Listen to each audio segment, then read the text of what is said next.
Chào mừng các bạn đến với clip của chúng tôi.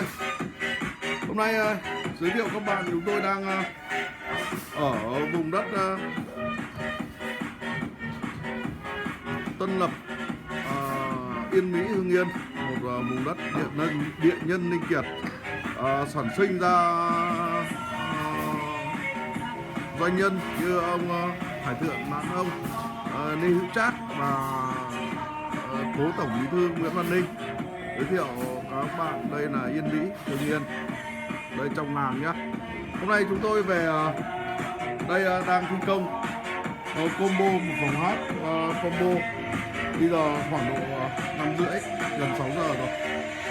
Khung trời đã hơi tối. Chúng tôi đang tham gia cái dự án là thiết kế thi công một phòng hát gia đình cho anh chủ đầu tư Tân Lập, Yên Mỹ, Hưng Yên. Đấy, đây là cổng làng, đây là trong làng nhá. Vùng đất rất là trù phú, giới thiệu qua cho các bạn. Đây là anh đấy đặt chúng tôi một phòng hát combo, rồi cách âm, nội thất, âm thanh, ánh sáng đủ. Chúng tôi chia ra làm hai phần. Một là combo về cách âm, là cửa, bàn ghế, nội thất, ánh sáng. Combo thứ hai là âm thanh.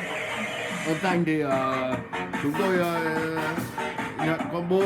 Anh ấy đặt phòng hát cho gia đình thì anh ấy dùng loa laptop, loa Mỹ, và dùng cả súp kép 50 BS audio. Còn anh ấy dùng đặt dùng hai đôi loa LV 12 laptop, full bass 30, công suất là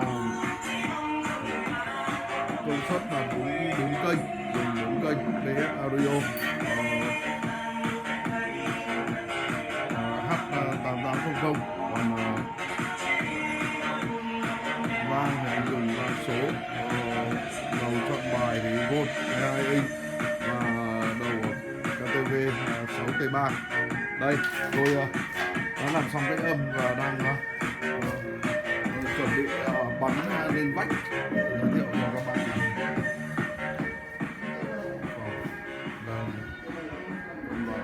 Bắn lên vách. Cái rồi, rồi em có tiền rồi đấy. Ở Kinh Châu rồi, em tiền rồi.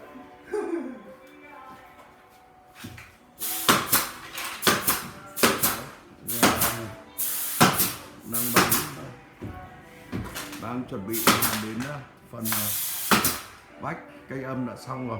Đây là anh chủ đầu tư gia đình nhá, gia đình mà người ta đầu tư phòng hát rất là xịn sò, đang ở giai đoạn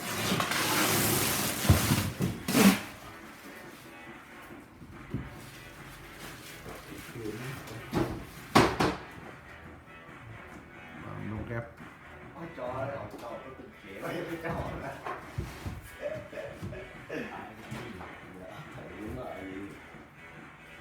Nó có hai khối khác nhau em. Hai khối khác nhau, một khối to, một khối bé, mặt trên mặt dưới.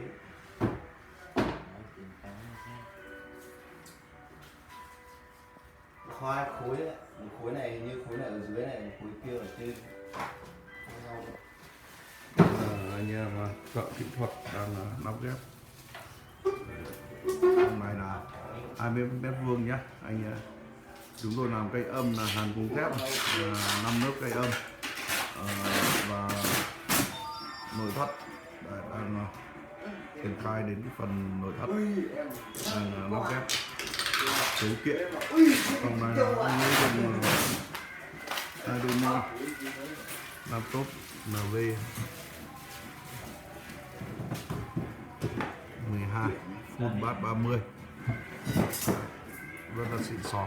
Phòng này hôm nào xong thì chúng tôi sẽ demo âm thanh cho các bạn.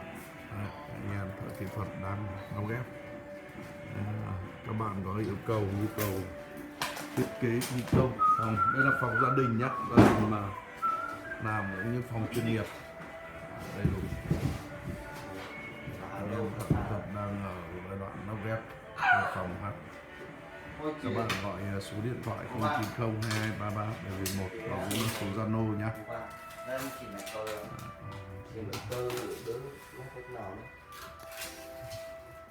Phòng ăn này là nhà có trẻ con nên là chúng tôi thiết kế cái màu của nó